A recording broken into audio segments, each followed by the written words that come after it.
Hello guys, അപ്പോൾ എല്ലാവർക്കും സുഖമാണെന്ന് വിശ്വസിക്കുന്നു. എനിക്കും സുഖമാണ്.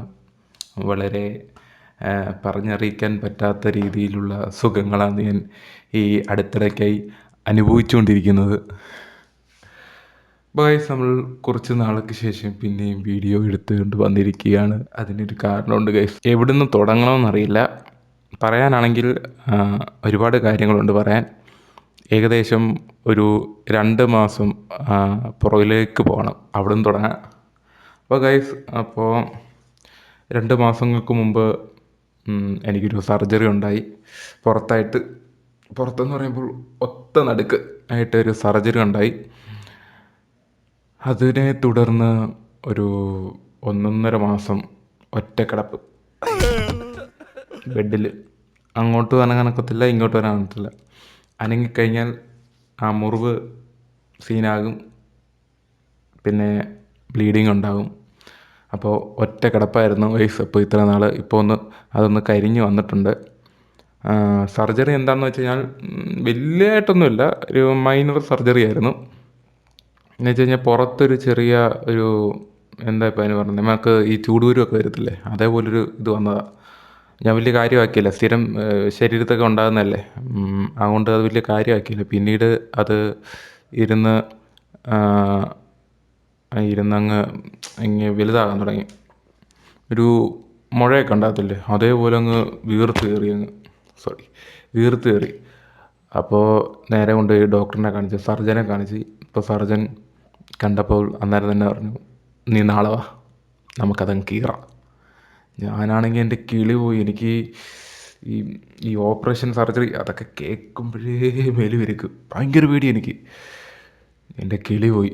പിന്നെ പിറ്റേ ദിവസം നേരെ എന്നെ കൊണ്ടുപോയി, സമയം തന്നായിരുന്നു, നമുക്കൊരു ഉച്ചയ്ക്കായിരുന്നു. അപ്പോൾ ഉച്ചയ്ക്കെല്ലാം പറഞ്ഞ് ഒരു വെള്ള ഷർട്ടും മുണ്ടും ഒക്കെ ആയിട്ട് ഞാൻ ഉടുത്ത് അവിടെ പോയിരുന്ന് എന്നെ നേരെ അകത്തോട്ട് വിളിച്ച് കമത്തി അങ്ങോട്ട് ഇട്ട്.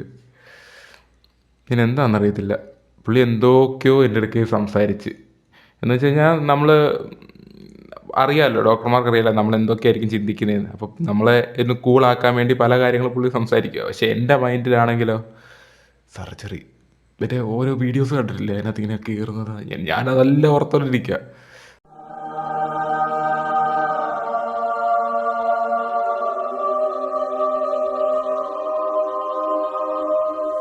ഡോക്ടറിൻ്റെ ഇടയ്ക്കൽ വന്നിട്ട് എന്തായിരുന്നു, ഏത് സിനിമയുടെ കഥയൊക്കെ പറയുന്നത്, പുള്ളി ടൂർ പോയ കഥ പറയുന്നത്. ഞാനതൊന്നും ശ്രദ്ധിക്കത്തില്ല, മറ്റേ കീറുന്നത് പൊളിക്കുന്നത് അതൊക്കെ ചിന്തിച്ചുകൊണ്ട് കിടക്കുക. അങ്ങനെ ആകെ കീറി, ഉള്ളിലോട്ട് കുറേ ഉണ്ടായിരുന്നെന്നാണ് പറഞ്ഞത്.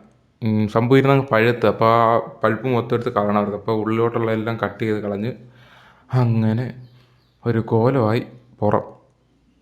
പിന്നെ അന്ന് രാത്രിയിൽ തിരിച്ച് വീട്ടിൽ വന്ന്, അന്നൊന്നും കുഴപ്പമില്ലായിരുന്നു. അന്ന് മറ്റേ ഇത് സഡേഷൻ കുത്തി വെക്കുമല്ലോ, അപ്പം നമുക്കറിയത്തില്ല അന്നേരം വേദന അറിയത്തില്ല, മരവിച്ചിരിക്കുകയല്ലേ. രാത്രി ആയപ്പോൾ ഒരു വേദന തുടങ്ങി ഗൈസ്.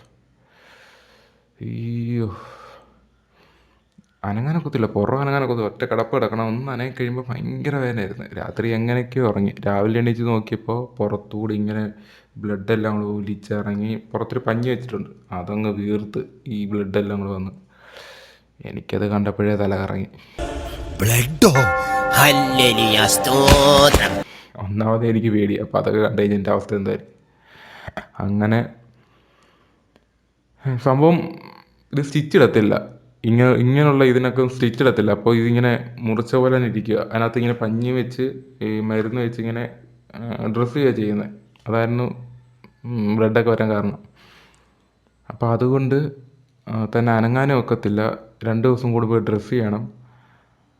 അങ്ങനെ പോയി ഒരു 1.5 മാസം ഇത് തന്നെയായിരുന്നു, ഒറ്റ കിടപ്പും.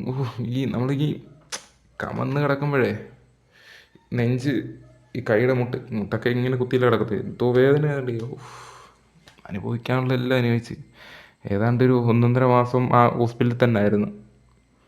ആ ഒരു മാസം ഞാൻ ചെയ്യാത്ത ടെസ്റ്റുകളില്ല, പിന്നെന്തായിരുന്നു, ഒന്നുമില്ല. എല്ലാ മെഷീനിലും കയറ്റി ഇറക്കി.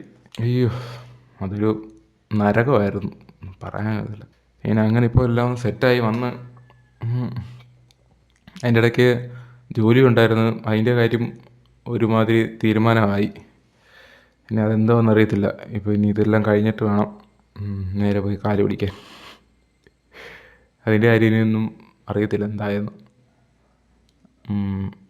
ഹോസ്പിറ്റൽ കേസ് പറഞ്ഞുകൊണ്ട് കുറേ നാളുകൊണ്ട് വീട്ടിൽ കുത്തിയിരിക്കുക. കിട്ടി ചാൻസ്. ഇനിയിപ്പോൾ ഓണവും വരുന്നത്. ഇപ്പോൾ 2 ദിവസം കഴിയുമ്പോൾ ഇനി ഓണം വരുന്നു.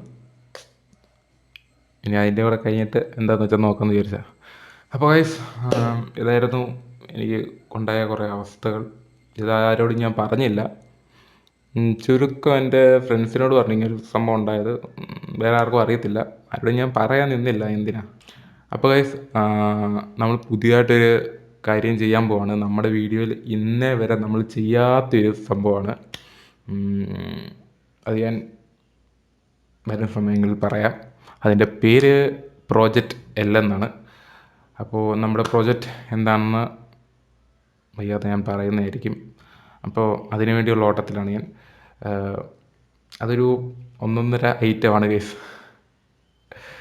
നമ്മൾ ചിന്തിക്കുക പോലും ചെയ്യാത്ത ഒരു സംഭവം, ഒരു സർപ്രൈസൊക്കെ ഇരിക്കട്ടെ നിങ്ങൾക്ക്. അപ്പോൾ ഗൈസ്, ഒത്തിരി നാളായി വീഡിയോ എടുത്തിട്ട്. അപ്പോൾ അതിൻ്റെ ഒരു എന്തോ പഴയൊരു ഒരു ഇതില്ലാത്ത പോലെ അല്ലേ എനിക്ക് തോന്നുന്നു.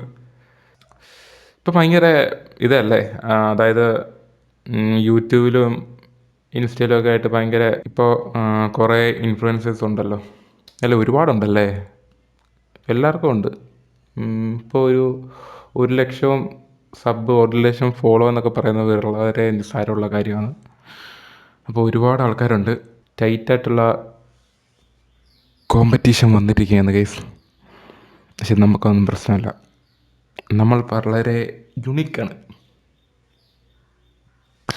അതാണ് നമ്മുടെ സ്പെഷ്യാലിറ്റി. നമ്മൾ മര്യാദയ്ക്ക് വീഡിയോ ഇട്ടിരുന്നെങ്കിൽ എന്നേ കയറിപ്പോയനെ. So ടൈമുണ്ടല്ലോ guys. സത്യം പറഞ്ഞാൽ ടൈമില്ല. എൻ്റെ ഒരു ആശ്വാസത്തിന് ഞാൻ പറയുന്നതേ ഉള്ളൂ. ഇനി ഒട്ടും ടൈമില്ല. പക്ഷേ നമ്മളോട് പറ്റുന്ന പോലെ നമ്മൾ ശ്രമിച്ചിരിക്കും. അപ്പോൾ ഗൈസ്, അപ്പോൾ എൻ്റെ ഹെൽത്ത് ഓക്കെയാണ്. പിന്നെ നമ്മുടെ പ്രൊജക്റ്റ് എല്ലാം അതും ഓണാക്കണം. അപ്പോൾ അടുത്ത വീഡിയോയ്ക്ക് എത്തണം.